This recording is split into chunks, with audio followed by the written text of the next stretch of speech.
Good morning, or depending when you're watching this, good afternoon, good evening, or good night. My name's Ross, and as always told, out of Voice of Radio. So today, we need to take a look at some rather awesome news, and let's start off with having a chat about some sleeves. You see, the new set of sleeves has gone and been revealed over in Japan. And do remember the way this works, right? We should know this by now, but basically, the sleeves that Japan gets, we get. That's been the case for a while now. So, yeah, sure, at the moment I'm showing you sleeves that are coming out in Japan. For what it's worth, as you can see on the screen, they're coming out on the 27th of January.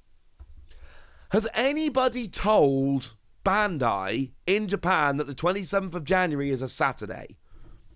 Because this stuff usually comes out on a Friday. New sleeves, new sets, etc. generally come out on a Friday.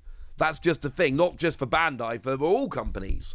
Like the 26th, there is stuff coming out in the 26th in Japan, etc. for a whole bunch of games. But EBO 1 is coming out on the 27th, which is weird because it's a Saturday. This is coming out on the 27th, which is weird because it's a Saturday. And like, do they know that the 27th is a Saturday? Like, genuine question. Because this stuff generally always comes out on a Friday, and I am starting to get a little bit worried that somebody's messed up the calendar and that this is supposed to be coming out on the Friday, and it's actually coming out on the Saturday, and I just want to make sure they know. But we have got a new set of 4 sleeves, and I'll be honest with you, these are the best sleeves yet. This is the best quartet of sleeves we've had so far, and I don't usually get like strong feelings like that about sleeves, but I'm calling it, ladies and gentlemen. This time round, I feel very strongly about this. This is the best quartet of sleeves we've had so far. And let's start off with, I mean, there's a whole bunch of good ones to start off with, but let's start off with the boat. There's some boat sleeves. Just a boat, going for a bit of a sail. Okay, fine, I'm sure it's technically a ship, but you know what I mean, ladies and gentlemen. There is some kind of water-bound craft moving through the water. There we go. Was that better? Excellent. Interesting to see if these have, really clear ties to EBO 1, given that they are coming out on the same day. Anyway, what we've got here is that the Sunny? I think so. I mostly know how to tell the ships apart from the figurehead at the front. And you can't see the figurehead at the front here. Pretty sure it's the Sunny. Let's go with that. It's beautiful, sailing along. It's lovely. I love it. We've then got buggy sleeves, which is absolutely amazing. Does that mean there's a new buggy coming in EBO 1? Decent chance, honestly, because, buggy's like really popular and awesome. And also, while we're here, in what world are we 6 sets in now over in Japan and we don't have a buggy leader? Like, he's literally the leader of the buggy pirates. And then more stuff happens later on in the manga, which I'm not going to spoil because I don't need to. But, like, we've had leaders who are, like, Queen has a leader card. And the special art, the alternate art, kind of shows Kaido behind Queen, almost like a henchman, which is definitely not right. But we don't have a buggy leader card. That's weird. I cannot be the only one that thinks that's weird. Like, in what world does Queen have a leader card but Buggy doesn't? Boo! There are some other not-so-deserving leaders as well. We'll get there later. My point... We were not in this video. My point is, I want a Buggy leader card. Please make it happen. We've also got ourselves some Shirahoshi sleeves here. Just kind of chilling under the water. Shirahoshi's kind of cool. And, of course, we've got the super playable Shirahoshi, which I know an awful lot of people are using in their decks. And look, if you're playing a yellow deck and you're playing around with Shirahoshi here, maybe you want some appropriate sleeves. Well, wonderful news, ladies and gentlemen. Wonderful, wonderful news. Now you've got some sleeves to go along with it. And then, of course, we've got Charlotte Pudding. And everybody loves Charlotte Pudding, right? She's cool. Also, way more interesting in the manga than I was expecting. That was a pleasant surprise when I got to that part of the manga. And of course, we've got Charlotte Pudding from OPO 3, which is an extremely playable card that everybody loves. So, yeah, this is another character that's going to be very popular. And honestly, I think if you put these sleeves together, we do genuinely, legitimately have the best set of sleeves we've had so far. I do think these are the best sleeves, and as a quartet. And I just think that's kind of lovely. They're coming out in Japan on the 27th of January, which I still think sounds wrong. But we're going to be getting them down the line in the not too distant future. We do have a listing on a distributor website for the 29th of March, so there is a decent chance that these are the ones that come out on the 29th of March. Cool. Excellent. Let's move on. Now, the other thing that we've gone and been shown, which we need to have a little bit of a chat about, is the roadmap for next year. The organised play, shall we say, roadmap for next year. And shout out to the lovely Orange Samurai D, who's the one where I actually saw this over on their Facebook. So shout out to them for, finding this and sharing it. But it's something we need to have a little bit of a chat about because it's something very, very important. Because it shows that the game is doing very, very well, and it shows us there's stuff to be excited about for next year. Look, in March of next year, we got One Piece Worlds. It's happening in Tokyo. It honestly looks amazing.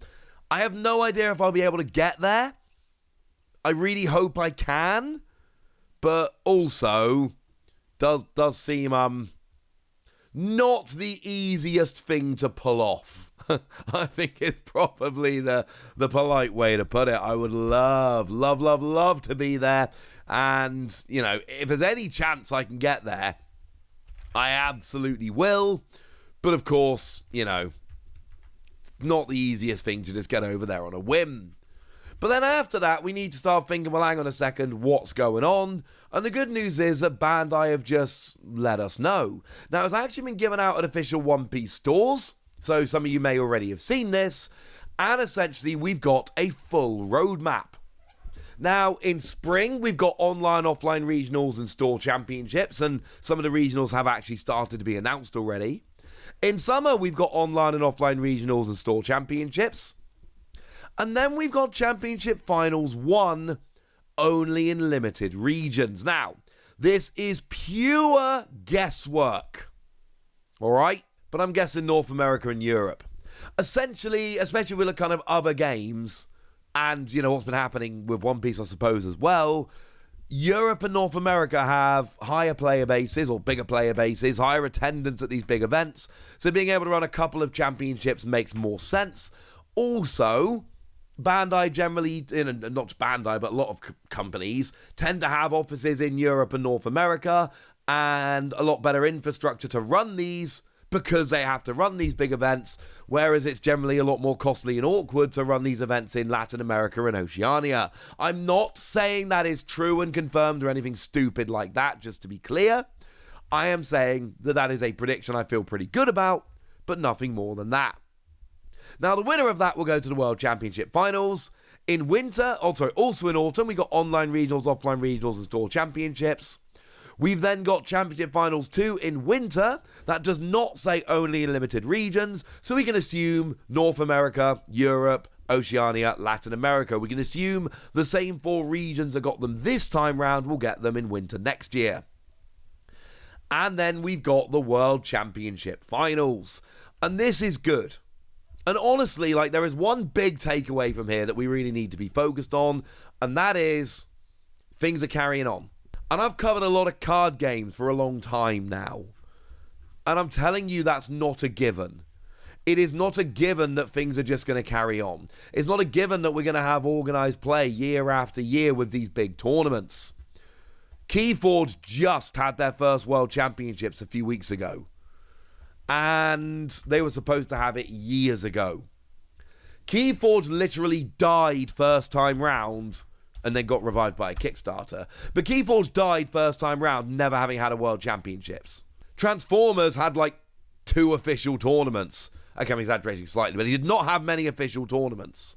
So when I'm coming to you and saying, this is not a given, I really mean it. So the fact that we got World Championships this year in Tokyo is great. The fact that we've already got a roadmap going up to World Championship next year is also absolutely fantastic because it shows a real commitment on the part of Bandai to keep this game going. And I showed you a video the other day where I told you that One Piece is doing a lot better than people are thinking and knowing about and expecting, and that is great. But we want to keep this going. For me personally, I kind of hope finals is in Japan again, as in Worlds, purely because it gives me an excuse to go to Japan every year. And maybe if I know about it in advance, it's easier for me to plan and get over there. I don't know. I just want to go back to Japan. Japan is fun. For now, I want to know what you think about this. I want to know which of those 4 sets of sleeves is your favorite. I want to know if you're going to finals and if you're going to be turning up at Worlds in Japan. I want to know anything you want to tell me. So let me know in the comment section. Go nuts. Be nice. And then make sure you like this video, subscribe to this channel, follow me on Twitter at TheWasi. That's where we talk about One Piece and a bunch of other card games. And please do consider checking out patreon.com/PTCG Radio, where you can support the channel, get some bonus podcasts and all kinds of fun things. But by far the most important thing as always, look after yourselves till next time, would ya? Thank you very much for watching. My name's Ross, and you've been watching Wasi Plays.